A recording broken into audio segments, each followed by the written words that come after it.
tubag tagamay sa vlog ni Kwan ha. Tubag tagamay sa vlog ni Jamagno. Pag ingon niya nga she doesn't care daw nga mag-rally ang INC. And nag-ingon siya nga you can rally all you want until you die. That is not a very good statement, Miss Jam. In the first place, why did you give your opinion about our rally? We don't ask your opinion about it and we don't need your opinion. And my question, my honest to goodness question, Miss Jam Magno, what is your right to say the statement na INC can rally until they die? Pwede sigurong sabihin mo na INC can rally as long as they follow what is written in the Constitution. Pero kung maingon ka nga you can rally all you want until you die, who are you to say that? Who are you to say that? Na they can rally, INC members can rally until they die. Naaba kay ambag sa INC? What's your right nga mag-istorya ingon ana? Pareho na Miss Jam sa duha ka tao nga nay usa ka tao nga istoryahan ka og dili maayo. Unya, of course, ang imong reaction, unsa na imong katungod nga mag-istorya sa ako? Ug ingon ana nga wa magay kakahatag og usa ka wala magay kakahatag og usa ka sakong or usa ka kilong bugas unya magingon ana ka. Ingon ana ang imong kahimtang karon, Miss Jam. Unsay imong karapatan nga mo comment ug ingon ana nga wala man kay ambag sa iglesia? Di ba wala man kay ambag sa iglesia ni Kristo? Unsa di ambag nimo sa INC? Tubig. Nakahatag kag tubig ato ni aging rally? Pila man to ka botelyan tubig kay bayran to sa INC og kuan tubig yapon.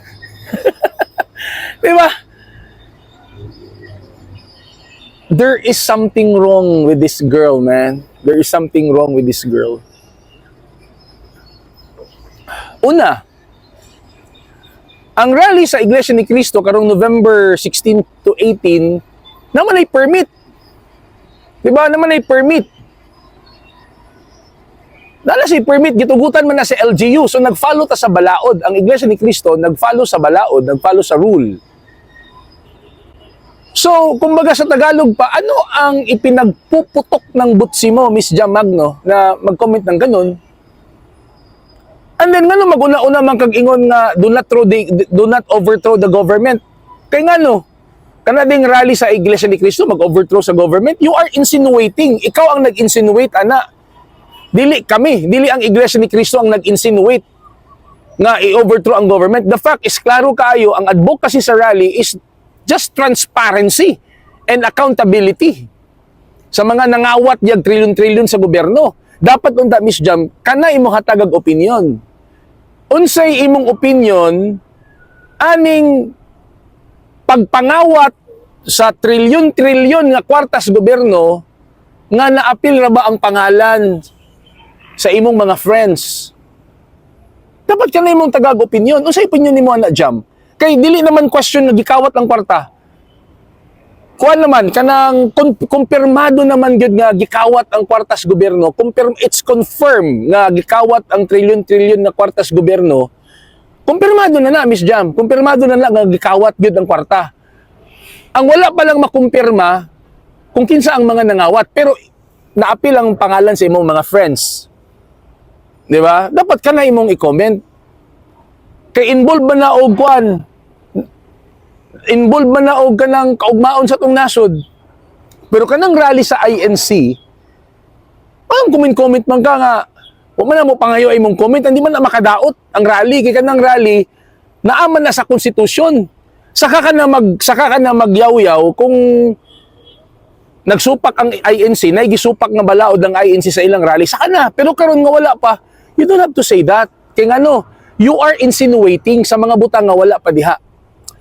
Okay, so magtiwas pa ta ugma, magtiwas pa ta ugma kay kanang tama ni sa kaninga video, tama ni sa magsugod na gid ang rally sa ANC.